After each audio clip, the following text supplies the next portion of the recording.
नमस्कार बच्चों, आज हम लोग जो है पढ़ने जा रहे हैं वो है सूरदास का जो पद है क्लास 10 में, वो दूसरा पद हम पढ़ने जा रहे हैं। इससे पहले हम इस पद को पढ़ने से पहले हम जिक्र कर लेते हैं, जिससे पहले हमने जो पढ़ा था पद में कि वहाँ हमने देखा था कि जब श्री कृष्ण भगवान जो है मथुरा चले जाते हैं गोकुल से, तो सारी गोपिकाएं इस आस में रहती हैं कि जो है वो दोबारा जो है लौट के आएंगे और जो है दोबारा लौट के आएंगे और जो है लौट के आएंगे हमारे जो सुख है या दुख है उसको दूर करेंगे, हमारे सुखों को दोबारा वापस लौट आएंगे और हमारी मन की जो व्यथा है उसे जानेंगे। इससे पहले वाले हमने पद में देखा तो वहाँ गोपिकाएं जो उद्धव जब संदेश लेके आते हैं, श्री कृष्ण उन्हें भेजे रहते हैं,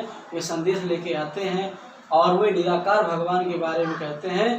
तो जो उद्धव के प्रेम को उन्होंने एक तरीके से कमल के पत्ते और तेल भरी गगरी से दिखाया, युक्त गगरी से लगा हुआ दिखाया। जिस प्रकार कमल का पत्ता तालाब में रहते हुए भी जो है उस पर दाग नहीं पड़ता और गगरी पे पानी लगे हुए तेल लगे हुए पानी का असर नहीं पड़ता, उसी तरह से वह उन्हें अभाग्यशाली कहते हैं। तुम श्री कृष्ण के सानिध्य में रहते हुए भी ये काम नहीं कर पाए, उनके प्रेम को नहीं पा सके, उनके प्रेम को नहीं जान सके। दूसरे में भी वो उद्धव को ही उसी तरह की बातें बता। जब उद्धव आते हैं तो वो मन ही मन मांझरे, जब उद्धव आते हैं उन्हें योग संदेश की बात करते हैं, तो उन्होंने जब पहले गोपिकाएं जो कल्पना की थी, गोपिकाओं ने जो मन ही मन में जो उन्होंने सोचा था कि श्री कृष्ण आएंगे, हमारे मन को बात को जानेंगे, हमारे दुख जो अंदर हमारे दुख हैं जो उनसे बिछड़ के है या अदर जो हमारी दुख है वे हम उनसे बताएंगे, हमारे दुखों का निवारण करेंगे। तो उसी प्रकार वे करें कि मन ही मांझरे। एक पहले उच्चारण कर लेते हैं, मन की मन ही मांझ रही, कही जाए कौन पे उद्धव, ना ही परत कही, अवधि आधार आस आमन की, तन मन विथा सही। अब इन जोग संदेशन सुन सुनी, बिरहन विरह दही, चाहती हूँ तई गुहार जितई तई, उत्तय धार वही।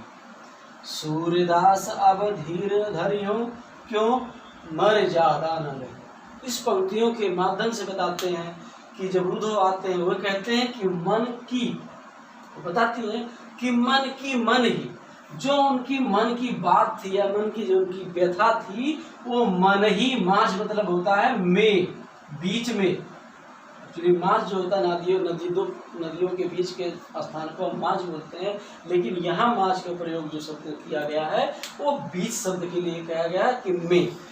मन की बात मन में ही रह गई, मन की बात जो है वो है मन में ही रह गई। किसके मन में रह गई? वो है गोपिकाओं के।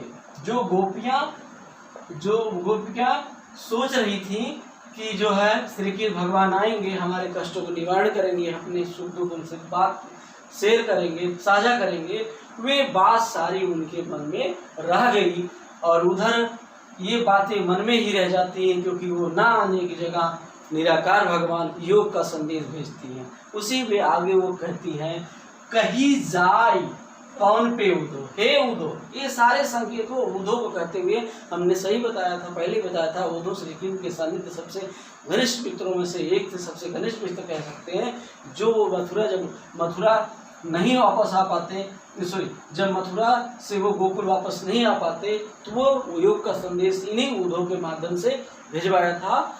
ये उसी उद्धव कह रहे हैं, कही जाए कौन पे उद्धव, कही जाए मैं किससे जाकर, कौन पे किस प्रकार, मैं कही जाए मैं किससे जाकर कहूँ और कौन पे मतलब किस तरह से, मैं हे उद्धव मैं किससे जाकर के और किस तरह कहूँ, ना ही परत कही, वह मुझे जो है कहा नहीं जा रहा। कहीं मतलब कहना, परत मतलब पढ़ना, मुझसे कहा नहीं जा रहा है। हे उद्धव कि कही जाए, मैं किससे जाके कौन पे और किस तरह से कहूँ, यह मुझसे कहा नहीं जा रहा है। ये लाइन आपको समझ में आ गई। अगली लाइन हम देखते हैं, अवधि। अवधि मतलब क्या होता है? समय। अवधि मतलब जो भी समय होता है। अवधि हम कह सकते हैं समय। आधार जो उन्होंने बेच दिया था, एक्चुअली आधार की स्पेलिंग जो वर्तनी होगी वो इस प्रकार से होगी, आधार बेस। जो उन्होंने एक टाइम दिया, जो जिसका उन्होंने आधार माना था, आस। आस मतलब आशा, उन्हें जो आने की जो आशा थी, जिसकी उन्होंने तारीख दी थी, समय बताया था। आगमन मतलब आगमन की। आगमन का मतलब होगा आगमन, इसको कह सकते हैं आगमन। करें अवधि समय का आधार था, किसकी?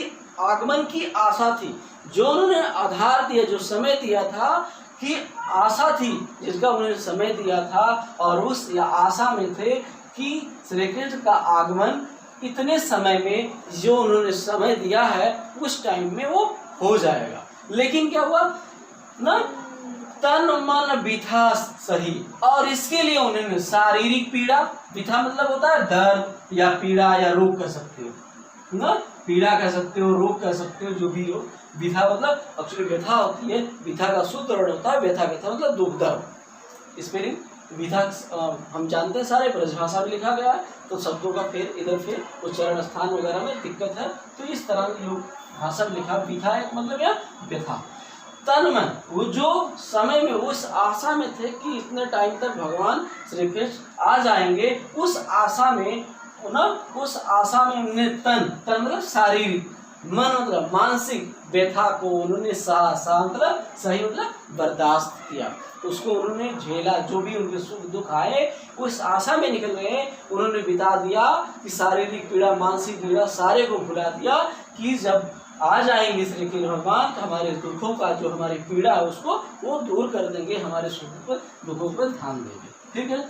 अब लेकिन हे उद्धव, लेकिन तुम जो है, जो अब जो है क्या, अब इन उद्धव की तरफ संकेत करते कहते हैं, हे उद्धव, अब इन जो आप जो ये योग का संदेश, जो योग का संदेश निराकार भगवान की उपासना के लिए बात कह रहे हो, अब इन योग संदेशन मतलब मैसेज, जो आप ये योग का संदेश लाए हो, सुनी इसे मैंने जो है सुन के, हम लोग ये जो आपका योग का संदेश लाए हो ना, इसे सुन के उस प्रकार से लग रहा कि हम बिरहनी मतलब बिरहनी, जो किसी विरह में अपने जीवन यापन कर रहा हो, किसी के याद में या किसी के विरह में, वियोग में, उसे बिरहनी बोलते हैं। और विरह, उस जो विरह का जो दर्द है, उस दर्द को यहाँ विरह बोले हैं, बिरहनी। उस जो विरह में जल रही हो उसे बिरहनी बोलते हैं। दही मतलब आग को और प्रभावित करना और बढ़ना।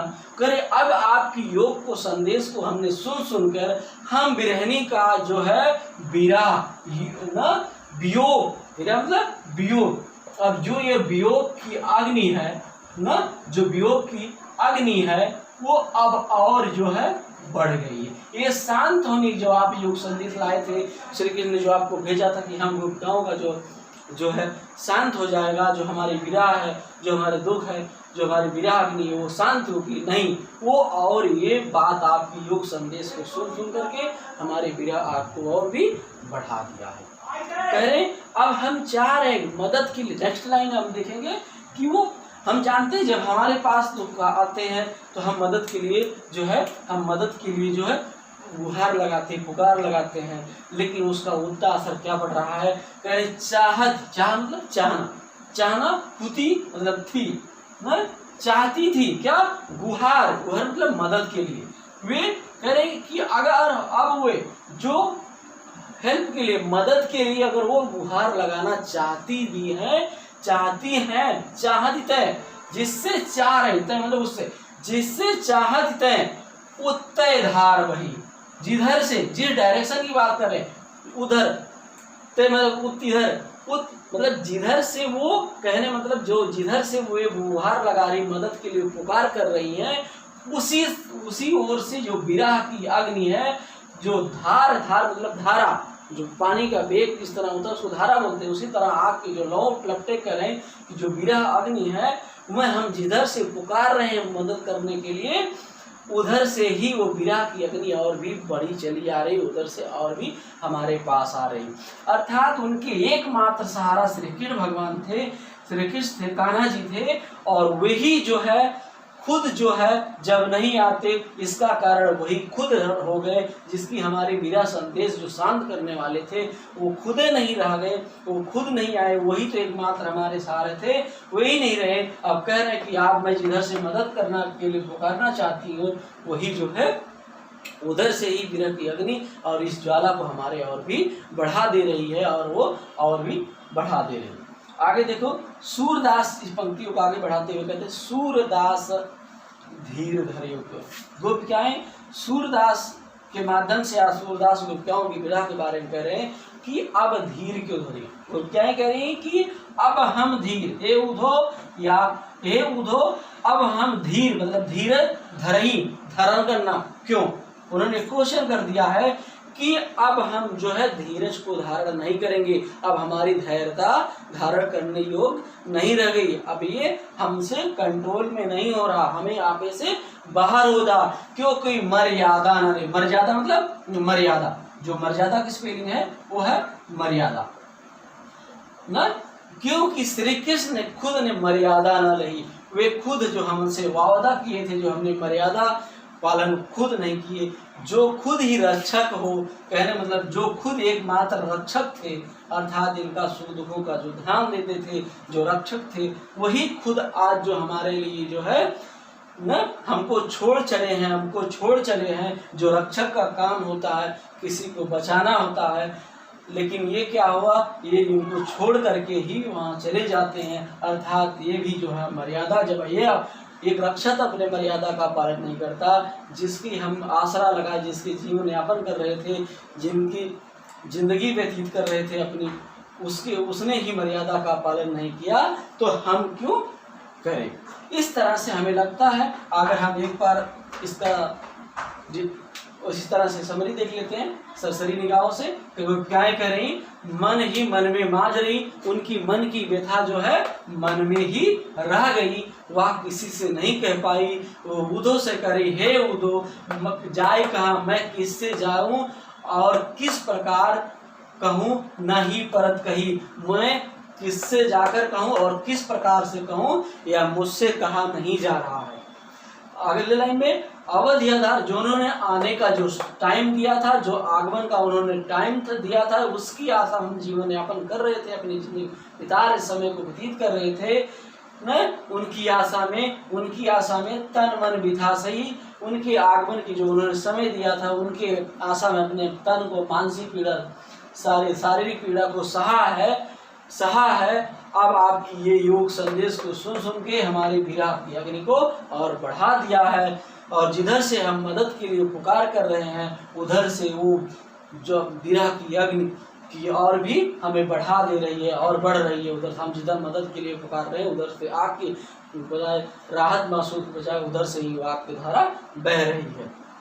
सूरदास और धीर नदरियों, सूरदास के माध्यम से सूरदास लिखते हैं, वो क्या ये कह रहे हैं कि हम धीरज नहीं धरेंगे, जब उन्होंने खुद मर्यादा का पालन नहीं किया, जो हमारे तारणहार थे, जो हमको जिनकी आशा हम जीवन व्यतीत कर रहे थे, जिनमें हमारा सब कुछ थे, सब, तो वे जब नहीं पालन करते तो हम उनका क्यों पालन करें। इस से हम जो क्वेश्चन आ सकते हैं, पार्ट बड़ा इंपॉर्टेंट है।